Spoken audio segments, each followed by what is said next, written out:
Welcome to the Relatable podcast, a safe space for open and honest conversations created for Black people. This podcast explores how we relate to one another in our intimate connections, friendships, family, and everything in between. Hosted by 3 Caribbean women. I am Fiona, a single mom. I'm Sherween, a very near empty nester. And I'm Chantal, a free-spirited monogamist. Relatable, because a shared journey brings hope. Welcome to the 3rd episode of Your Mama, where this week we continue our conversations all about our relationship with our mums. But my mother was a young mother, and she was learning as she go. And let me tell you, that woman has taught me the spirit of adventures. She has taught me how to appreciate travel and culture. My mother worked double shifts, but on the weekends were hers for her child. Nobody called she. Okay? She's taking her child to York for the day. All right. Okay. Or she's sending her child, which would be me. I'm the child. She's sending her down to London to be with her godmother. You see all these mothers I had in my life, and I would spend, this time in London with my godmother who lived pretty much next to Wimbledon. Oh, darling. wow, Oh, darling. darling. Did you have Posh, strawberries posh. and cream? And you better to us believe we had strawberries and cream. Thank you. Okay? And my godmother was a barrister. Ooh. Excuse me, from Antigua. All right. So I saw Caribbean women in the 80s being barristers, owning their homes, taking their godchild to Covent Garden Thank and you. to the opera and to the ballet. And my mother made that possible because she was working her ass off. Right. And listen, Alvin Ailey coming to Leeds, my mother finding a way to take her child. Okay? Miss Vanessa That's Roach, amazing. Paris. He's going Yeah, to see all Alvin right. Ailey. That's Let me big. tell you, my mother was no joke. And so this love that I have from the arts, I know that she poured that into me. And yes, there were times in my life where my grandmother was the one to give me the tenderness that I craved. I was a sensitive child. I am a sensitive adult. Sometimes my mother just didn't have time for my sensitive ass. Okay? But maybe it's not something that she's used to. And also, I don't even know if my grandmother showed her that. But Yeah. my grandmother showed me that. So I knew that I had a safe space on my grandmother's lap. Right? I may not have been sure about that from my mother, but she ensured that I knew. Listen, my mom would say, okay, you're going by your grandmother. I can't take you on right now. And fine. Yeah. But I also understood that she was doing that for her well-being as well. I'm sure I got on her nerves. My God, I was a sensitive child. You think I cry now? Lord, as a child. Jesus. Oh, God. Oh, God. But the thing is that as mothers, we need to be doing specific things to ensure that we are good mothers, okay? We need to do certain things to make us happy, like having a break, A break. okay? Thank you. Having a break. Oh my God. If you do not have a break from your children, you would be a horrible parent because you would be ratty, crabby, because you haven't been able to give yourself some time and attention, okay? And I always say having sex helps a whole load. Okay? When you finish, get some. Hey, you want to do some homework? Hey, you want to go and play? Hey, let's go blow some bubbles. Like, you're so happy. When you don't Those get endorphins got you going. Hey, like, best everything's parents, going. everything. Want to watch the most annoying Everything. cartoon? Let's go. When you don't get nothing, you just don't have the energy. You need to do things to uplift yourself. So you have to take time. So your mom, her understanding, okay, I need some time, is not saying I am dismissing my child. Absolutely but not. I need this time in Yeah. order for me to be a better parent for my child. Absolutely. It's- Yes, that's what she, and I was lucky because my aunts, because I grew up in Leeds, for those of you that don't know. So I am very much an island girl. Don't get it twisted. Okay. But for the first 11 years of my life, I grew up in Leeds and in Headingley, which at the time was quite posh, eh? Headingley, darling. Headingley, Wimbledon, I you know, know. opera. Okay. Note I said Alvin at Ailey. the time. I know was quite Headingley. posh. Oh, it's hood now? It's kind of It kind of not as it kind of not posh. But listen, back in the day, Headingley, and we had my mom. Listen, my mom is a gangster. Okay, my mom got us an apartment in an apartment complex that did not allow children. Oh, how she do that? Because my mom is a gangster, right? And my mom, I don't know what she tells to the people, but she's like, look, this is where I want to live. This is going to be my flat. You don't worry about my child. Okay, my child will be fine. This flat, and now looking back at the flat, I can understand why they said no children. The flat was beautiful, and my mom is a single mom, right? And it had this, the dining area with this huge, it was almost all glass. So I understand in terms of health and safety, perhaps why. And it was very easy to open those windows. Hey. Yeah? Okay. That's 1980s health and safety there for you. Yeah, boy, That let me never tell happened you. now. And we were directly across from Hyde Park. And then Leeds University was just so. And then the cricket ground in Headingley, like in the summers, it was so beautiful. Me and my mom would go on the balcony and we would see the cricket.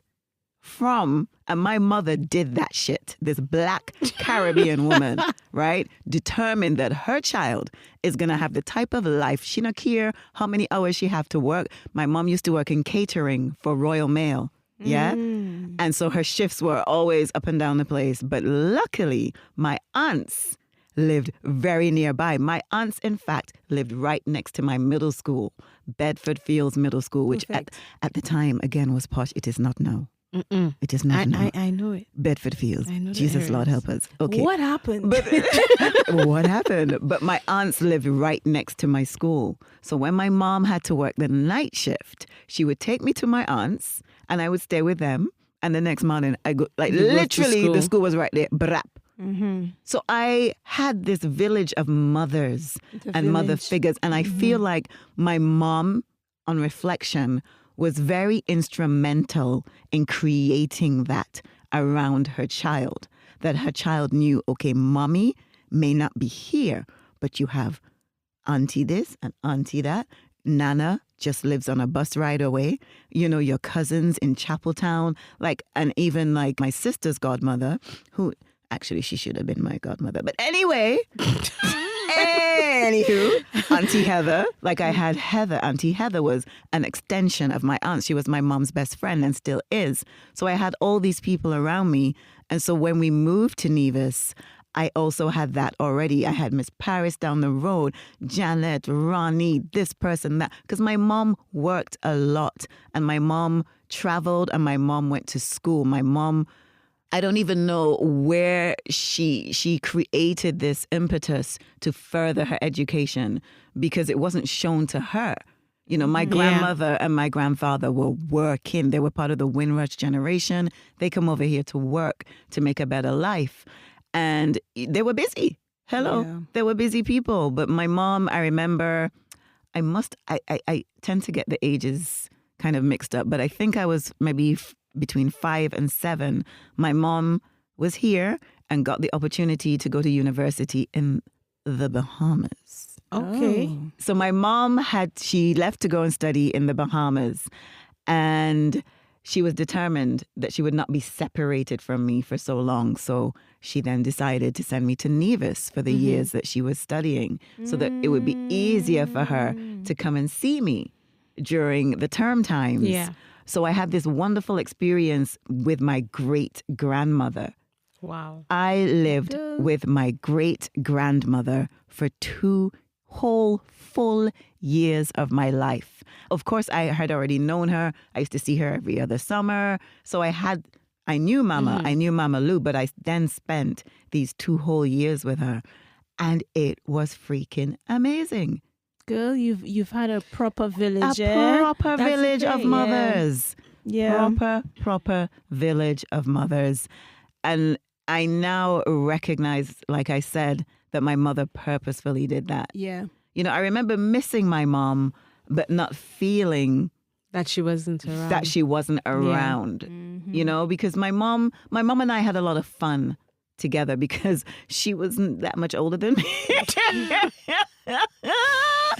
So when I was smaller, we actually had quite a lot of fun. And I traveled and my mom, when I think about it, in the 70s, deciding to get on a plane and go and travel with her 18-month-old child. Like, that's brave. Who does that? But I don't even think that she recognizes how brave she was. I don't think she understands fully. Sherween, going back to you and your mom, I think through how you describe your mom and how you describe your father, I think you are the perfect mixture of the two. And I'll explain. You said your mom is very determined, very focused, very driven, and she was driven in a way it's not seen as very exciting. Okay, an accountant thing, provider, this straight and narrow focus. Your father is a jovial, happy, living life, enjoyment, following what makes you happy, and just walk into a room and just light it up, right? Mm-hmm. And as if you have like combined the two, you have been very focused on going for what makes you happy. But that's now. That's now. That's now. When to me, as a teenager, getting to know yourself, you were very driven in doing what the fuck you wanted. Oh, okay. All right. Okay? Let's yes. Then you had a period of, oh shit, I need to calm down. And then you've broken out and like, fuck everybody, doing my own I'm driven to following what makes me happy. Yes. So I think you have a very good balance, actually. Yeah, but that's over time. I definitely as a child was very fuck everybody. Very much. I love in that. Fact, I love so that so much. much. So I have a story when I was pregnant with pregnant with I Haley. know, because you know it's going to be epic, that's why. When I was pregnant with Haley, and Haley's my eldest, I was 18. Mm-hmm. Yes, I was 18, and Haley's dad is a Bobo Dread. What is Rasta. a Bobo Dread? Oh, Break it that's down. a Come on Bobo now. Dread. I know what you mean, but I want you to break it down. Rasta going to tabernacle and beating drums and egg. I did it all right? And imagine going from somebody who jumping carnival, Pamela, which means don't care. I don't care. From that type of teenager to a complete 180. Yeah, very like Bobo dreads are very conservative. Very conservative. You had your head wrapped. I had my head wrapped. Covered from top to toe. Women, if you have your period, you can't come in the temple. Come and lie down. I went from completely Pamela, or I don't care, to completely conservative young lady, and I was pregnant. So I met my uncle on the streets in the boulevard. One day, he had not seen me for probably about a year, 2 years. And he said to me, my God, look at you. What have you done to yourself? You're pregnant. And he was giving me, like, just throwing chat gas in the road, telling me off in the road. In public. In front public, of people. in front of people, That in the is ghetto, so in front traumatic. of all the fellas in the boulevard, and telling me off. And trust me, the Bobo Dread Rasta just flip. And I lift up my dress and I tell him to kiss my ass. All of y'all, kiss my ass. All of y'all. All right? And that's how, I don't know where I was going with this story. No, but in terms of following. I being was, yourself. I was somebody who was completely Pamela. Like, that's what I was saying. I was completely Pamela, didn't care, and went to being very conservative. But when that changed was when I had my kids. Right. When I had my eldest, when I had Haley, I realized, whilst I was pregnant, that before I got pregnant, I was working 2 jobs. I was working as a merchandiser and I was working as a waitress. I was from 16 onwards. I got pregnant at 18. And when I got pregnant, I realized quickly in St. Lucia, things were still backwards. They wouldn't hire a Rasta, especially a Bobo Rasta, traditional Bobo Rasta. So whilst I was pregnant, I realized, you know what, that's not going to work. Straight away, the motherly instincts kicked in. And I was like, I'm going to do everything I can to provide for this child. So off went the Bobo dreads, Relaxer came back in. Playing the game. Relaxer came back in. And I decided from there, and to be honest, I think was probably one of the major contributors to the breakdown in my relationship with the dad, is because I poured my heart and soul out into that child. And I did it for all 3 of my kids. I pour everything into them. When I became a mother, I went from showing the, party, do whatever she wants. I keep saying Pamela, to showing the mother. And when I was the mother, I was very involved. Fathers went out the window. It was all about my kids. A lot of people may not know that, but I was parent governor at my kids' schools. I would go into the school to help read to other kids. I was the one who taught my son how to write at school when the teachers dismissed him and said, he can't do the work because what he's saying doesn't make any sense. No, he couldn't write. He's a left-hander. He couldn't write properly. Right. All right. And I had to take the initiative to do things to make sure that these people could read what my child was saying. You understand? Making decisions, not just for my kids, but for the kids in the community. I was that mother. I was the irritating mother in the playground, Fiona. Great. I'm judging. You should Judge see the all you judging, want. the judging face of All Fiona. right. I'm judging. I was the one calling the tea breakfast mornings and the tea mornings and the coffee mornings for the parents. Okay, in case For the anyone is parents. wondering what that sound was, That was Fiona. that was Fiona sucking her teeth. sucking her teeth, or as we say back home, Chups in. She was chups in. I'm also clicking my throat right now. Yeah, I because- was the mother who would call the coffee mornings and want to make sure that all the parents were on the same page and what we're doing and going off to the days out with the school. I was that mother. I poured everything into my kids. Then I decided I wanted to pour some of that into me. So I went back into university and I was at university, full-time mother, working as well for my 3 children. So I gave all of that to them. And that's why I said earlier that my kids cannot say that they did not understand or they don't know whether or not I love them. There's absolutely 0 question. So that was me back then. But now I did a complete 380 again, 180 180. 180 again. And I'm back to the Pamela. But this time the Pamela is not, I don't care. This time is I'm pouring everything into me. It's no longer about the kids. They're grown. They've gotten everything. I've lost good relationships because I decide my kids come first and I focus on them. I didn't put everything into the relationship. I put it into my kids. Well, I mean, the thing is, I wouldn't say that it's not the relationship. You stop putting into yourself. I stopped putting into myself, definitely. I was last. Yeah, exactly. You were I last. was always last. You were last. From 18 years old, I was last. And now? Now, girl, I am first, and the kid's not even a close second. Okay. Wow. They're not a close Amazing. second. And good for you, Sherween. It's time. I deserve. It's time. I've reached a point where I believe right now I've given them everything. I've given them all the tools. I left my home. Mm-hmm. I left St. Lucia. Haley was 4. Jade was 1.5. And I took them up here with 20 pounds in my pocket. 20 Scottish pounds, by the way. And look at you. Look at you. In my pocket to give them this life. And I don't regret it at all. My kids are amazing. They're the most grounded children you could ever come across. Listen, Very. she's not exaggerating. No, Sherween's seriously. children. Yep. My word. Yep. They're loved. They're respectful and respected. I pray that they never really get to know some of the things.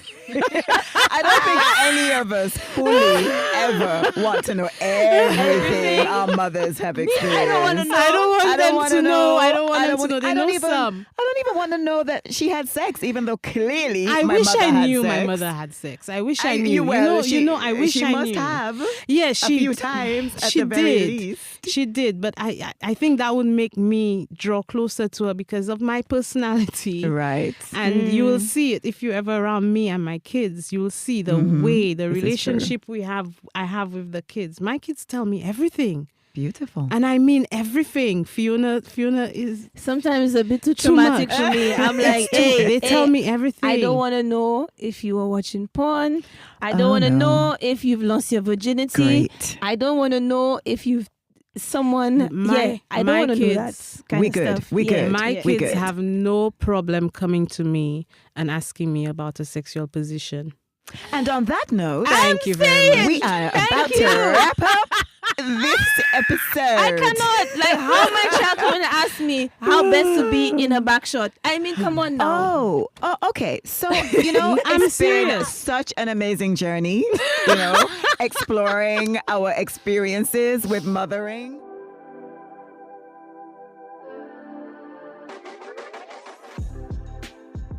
And now it's time for us to convene under the mango tree. And this week we are journeying to Owali. Owali is the indigenous name for Nevis. And we're going to listen to the beautiful sounds of the ocean from various beaches in Nevis. Thank you so much, Jadine, for providing us with this Nevis meditation ocean soundscape.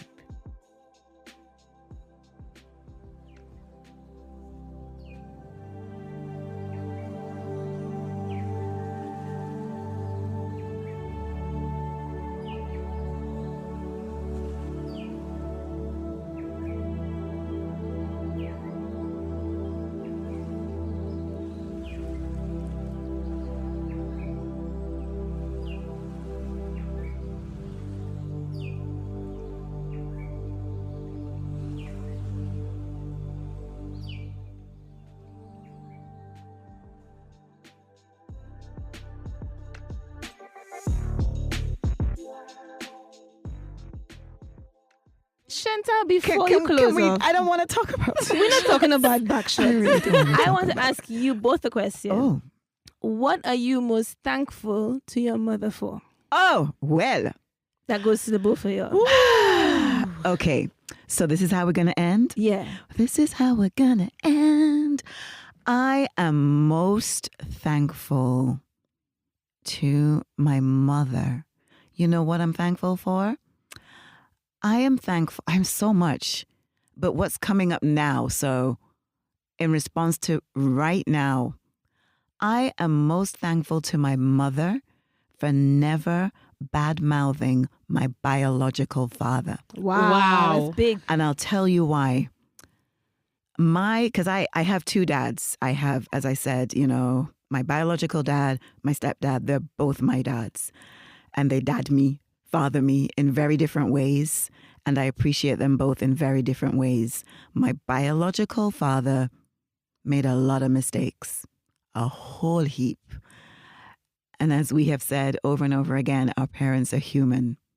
My mother and my father became parents at a very young age, in a time where they are children of the Windrush generation. My mother grew up in a small town in Sale in Cheshire. They were the only black family. My father was a Black Panther. Mm-hmm. Yeah, two very different people. You know, they met in Moss Side in Manchester. My mother don't even know what Irash she was doing there, right? And I think she ended up tumbling into some kind of rally or something. You know, my father is someone who started one of the first Saturday schools in Manchester. But my father in his interpersonal relationships was not the greatest. Yeah? And so my mother quickly realized that this was not a person that she could stay with and raise a child with, and left him. My father's sisters, so my Jamaican aunts, badmouthed him. Everyone badmouthed him, but my mother did not. My mother made that decision, she told me many years later, because she wanted me to form my own relationship with my father, which was not based on other people's experiences with him. Exactly. And I thank her for that. My father is not perfect. I have discovered that as an adult. And we are exploring our relationship, my father and I.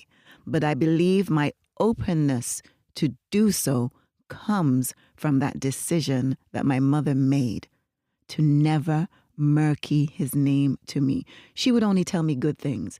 My mother told me, "Do you know why you read so well?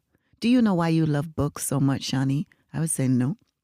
She said, "Because the minute your father found out that I was pregnant, he started to read to my tummy." Wow. And so as I became more pregnant, he would break out a newspaper. He would buy books.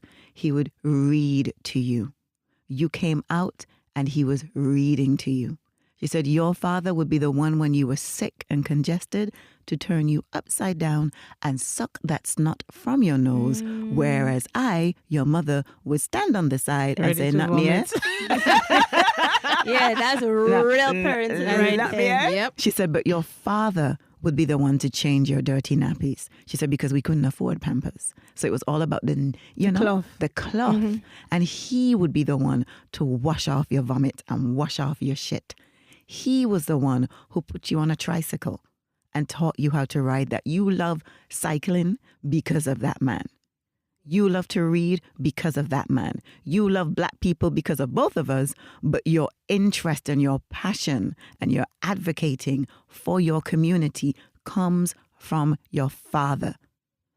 And that is what you needed to know. That's amazing. And so I love my mother so much for that, because as it turned out, he has a few issues. Oi, But listen. that didn't cloud. No, That and didn't she's cloud right. my Beautiful perception things. of him. And she's right. And And I love her for that. And I'm grateful, Fiona, that you asked that question. That's I very wish honorable truly- what she's done. Truly. Very honorable. I wish a lot more women would do that.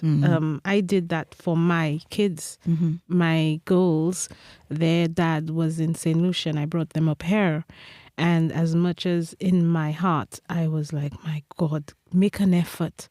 Send them a birthday card. Yes. Write a letter. Yes. Do something. I give him all my details. Do something. In the end, I just took the initiative and I did it myself from him. Oh, Sherween. Because I wanted them to have that relationship with him. I wanted them to know they had a dad. He wasn't a sperm donor. Now, What Sherween did not clarify, Sherween would write I understood. the card Oh, I understood. and post it to the kids I understood as it. the father. I got Okay. that. okay? Oh, I That's got big, that. you know. And because I wanted them to know, he did love them. He does love them. He loves them. I will never deny that. However, you could make some effort. And my kids grew up under the impression that no matter what, Daddy loves me. And I made sure Daddy loves me. They knew Daddy loves me. Unfortunately, they got to know him and they realized, like you, that he's not perfect. He's not perfect. But Who he's still is? their dad. Yes. He's still their dad. And I always wanted my girls to know that you have a dad who loves you. And I praise women who do that, because sometimes, unfortunately, because of emotions, we're very quick to judge and to blame and to fight down and to, again, because we're so emotional about things, we don't realize the damage we're doing to our children because of the sins of their fathers. And we need to be able to separate that. Right. So I really, really applaud her for doing that. Yeah, And man. Magnificent. kids will always figure out who their dads or their moms Exactly. are. Always. They will. Always. In Yeah. time, it always, because we grow and we Yeah. become adults and we are able Yep. to see things for ourselves. Yep. You know, so Yep. you don't have to. Nope. If this person did you wrong, they did you wrong. You Yep. discuss that with your girls Yep. and whatever, but your Not for your children kids to Yep. know. has nothing. Nothing. As long as they are I not will in never. physical harm, Exactly. mental harm. If they are not in Exactly. harm's way, then you don't have to go there. We don't have to study their Right? names. So We what are don't. you most grateful for? You know what, thinking about it, I'm really grateful for my mom that now my mom has the opportunity to be the most amazing grandmother. My mother loves her grandchildren. I'm not going to lie. Sometimes I watch the way she treats them, my kids and also my sister's kids, and I'm like, man, you didn't do that shit for me. Why? If Lucas, for example, says something or does something, and I get upset, she's like, leave him alone. Oi, leave him alone. Leave him alone. Let him be. I'm like, but if I did that, you'd slap me. You understand? You tell me off. Grandmothers are a trip, You understand? But maybe So it was at the why? space that she was at the time. And that is, again, down to the understanding. That's where she was back then. Now, she's more comfortable. She's happy to have her kids around her grandkids around her, and she will just give them all the outpouring of love she can. She couldn't have done it for me. She couldn't have. She was not She wasn't in the able position to. to do it for me. She was not in the position to tell me, Sherween, look, £50 every month to put on just pocket money. She wasn't able to do it, but she's able to do it for my 3 kids and for her grandkids in St. Lucia now. And I'm very, very grateful for that. She'll call them and she'll say, do you need anything? You know, Lucas, I really don't want you wanting anything, because I don't want you to think you could ask your friends if you want anything. Granny have lots of money. Granny can't give it to you. Can she be my granny? You understand? Hey, I can Gran. give it to you. Anything you want. Just name it. You understand? So I'm very, very thankful. And not just for her generosity, but it's the love she pours into them. She will call them. She will speak to them. She wants to know about school and their exams. She wants to know what plans they have. Do they need anything? Do you want, oh, Jade, I saw this nice new dress. I thought you would like it. Or we just get a package coming to the house for the kids. You understand? She'll make sure they're happy. Always want to know they're happy. So I'm very, very thankful that she is the best grandmother.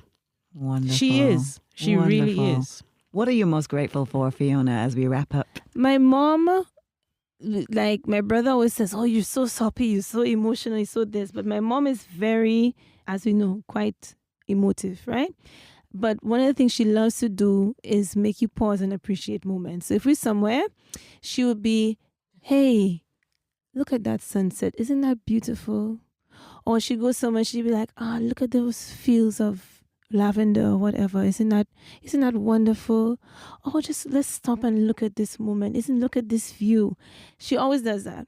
And sometimes you're in the mood. Like you might be somewhere or whatever, but she really does make you stop and pause and look at beautiful things. And she'll come and she'll hold your hand, or she'll put her arm around you and she says, I just want to appreciate this moment with you. And I mean, you can't really ask for much more in this life, right? You want to appreciate beautiful things with the people who you love the most, right? And she makes sure to articulate that and to make life stop to have those moments. And there's been many times, because obviously being a wife and a young mother and all of that, and it's only until I was in my 20s at uni, she had a shop in a hotel where she started to have her own money.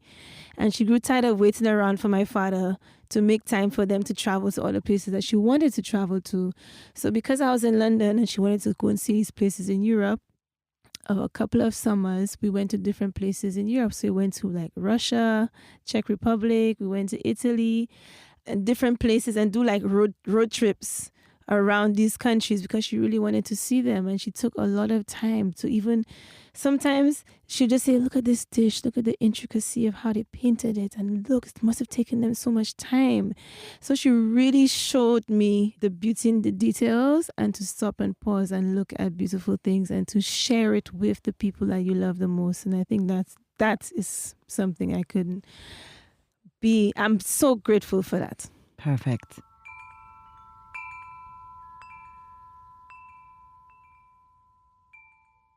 So, ladies and gents, we are here with our segment of what brings you joy this week, because life is about joy. We are here to be happy. So, Madam Sherween, what brings you joy this week? Well, this week I stumbled upon Lila Ike. I hope I'm pronouncing properly. Lila Ike. Oh my God, what a beautiful young lady. And there's a song she performed. I don't know what performance it was. It's called Where I'm Coming From. And my God, the girl sang with her heart and I felt every single note. Such a beautiful song, beautiful woman with her massive afro and just looking so good and singing. It just really, really made me happy. So now I'm fangirling Lila Ike. I'm loving her. Love her. That's what's bringing me joy this week. Nice. And she's Jamaican, eh? That's right. Yes, All right. she is. Hello, Jamaican in the house. Big up Caribbean Okay, girl in big the up, dance. That's right. Chantal, what is bringing you joy this week? Oh, you know what? Love and the possibility of love is bringing me joy. I have not been in love for quite some time. I haven't been in a relationship for quite some time. That doesn't mean that I haven't loved, but I haven't been in love. You know, when you the butterflies and all the ting and the ting and the ting.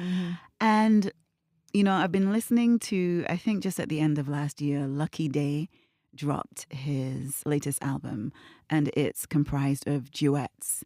And duets make me really nostalgic for when we were growing up in the 80s and the 90s, and someone would always drop like this beautiful ballad, you know? I remember we had that one, Always. Ooh, you're like the sun, the rain away when you come around. You bring brighter days, right? Yep. And so this song, I don't know, there's something about it that makes me think of those times. And of course, you know, because even though I'm not in love or in a relationship, I still welcome reminders of that. And so Lucky Daye has a song with Queen Naija, and it's called Dreams. And I am not going to sing it, and I don't think we can play it. Can we play just a few seconds without? No, maybe we can play a few seconds. Let's try. We're gonna try before you know, cause people might come in. 2 seconds. People, just a 2 seconds. 2 seconds. Okay, let me try, guys, and we'll see if we can get away with playing. And the name of the album is actually called Table for Two, which is so nice. That's very sweet. Okay, all right. So I'm just gonna hopefully Take out the intro. take out the intro. Yeah, don't play the intro. Don't play the intro. Is that the secret?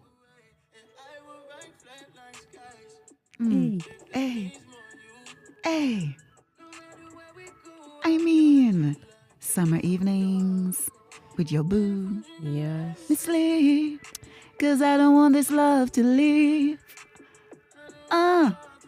I see myself in Bora Bora. Yes. In them resorts, And and I have don't wanna the wake stilts. up. Your room Yes. on stilts. Yep. And Let the me door tell open and the you, ocean is there and you're just such- playing that. And then when Queen Naija comes in and the harmonies between them.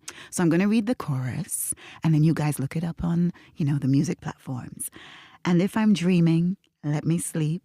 I don't want your love to leave. I don't want to fall too far. Just ride this high that you're giving me. No, I don't want to wake up. No, I don't want to wake up.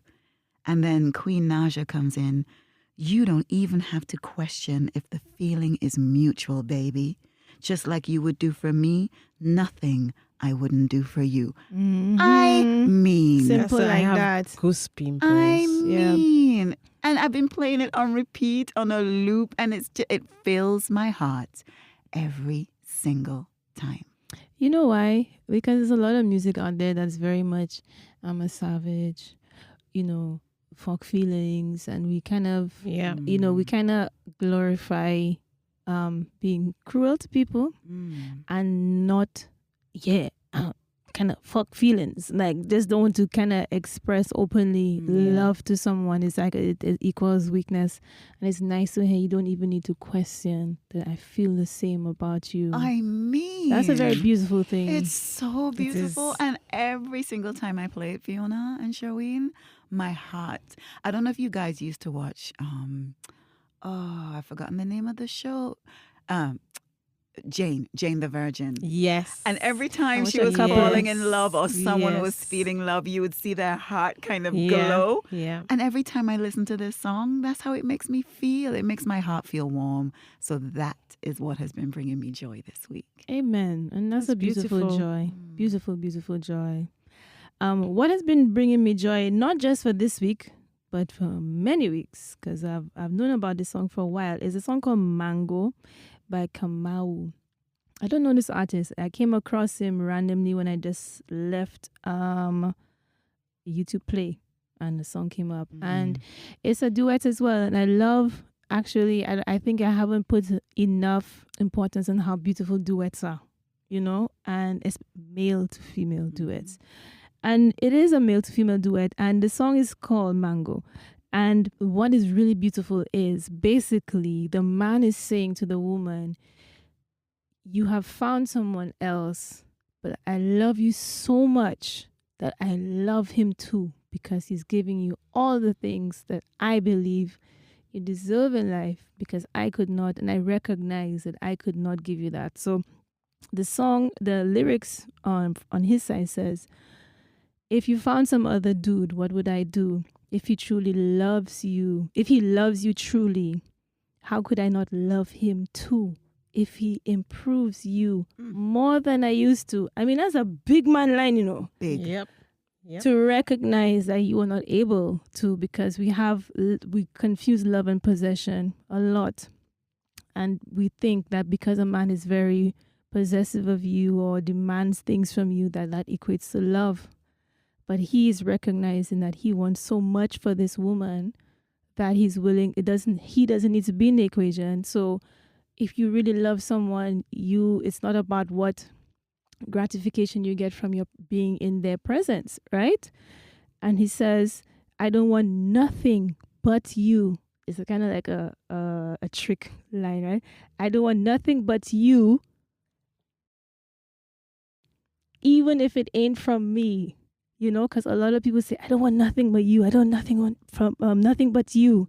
But he's saying, I don't want nothing but you getting what you need, even if it's not from me. That's grown That's powerful. love. That's very It's pure, powerful.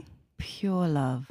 Unconditional. Yeah. Unconditional. And I don't think many of us understand that. And he says, Truly. because I love you, because what love is never selfish. And you hear that, love is not selfish, love is not selfish. But if you really love someone, it's a willingness to let them go. Yeah, boy. And it's an act of service, never selfish and on purpose. And and the duet at the end, like they do a harmonization at the end of the song, chills every single time. Beautiful. Video, beautiful. Is they're sitting in a car, like an old beat up car, and they're singing together. It's magical.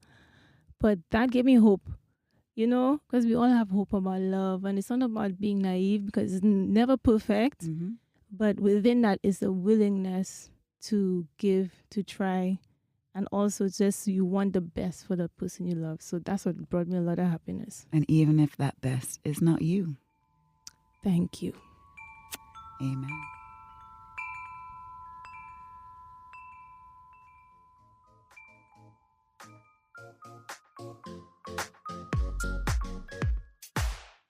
Hey. So that's it for episode 3 of Your Mama.